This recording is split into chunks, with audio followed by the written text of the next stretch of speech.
Now, continuing with what is in the book, there are poems in here that have previously been published.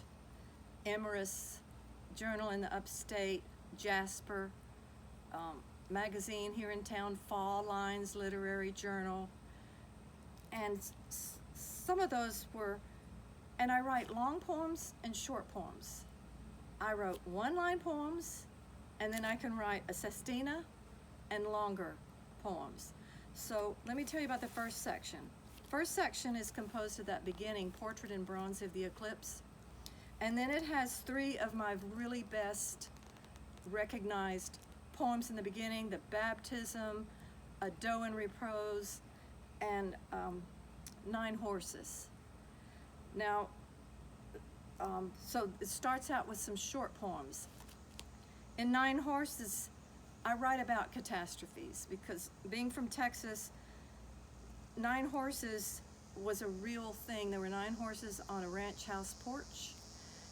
During the flood of the Brazos River, which was several years ago, Memorial Day, around that time. And can you imagine 9 horses on a ranch house porch? So it talks about how the floods were rising and the cowboys were trying to get the horses to higher ground and the cattle to higher ground, and they could not get all of them to higher ground, but it's a desperation. Then there's one about Hurricane Matthew that's in there. I'll wait and let you see what that's about. Ed thought that ending this section, the first section, with one of my poems called A Virtual Tour, which was accepted for a National Poetry Contest for here in Columbia and for poems on the book.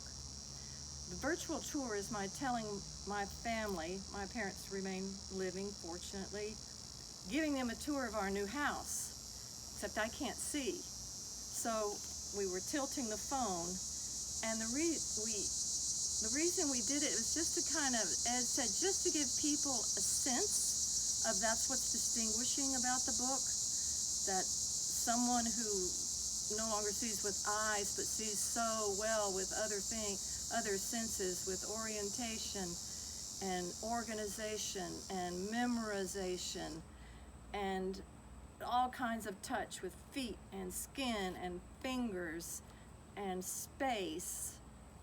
Anyway, we decided to end the first section with that virtual tour, just to give people an idea of what would be forthcoming.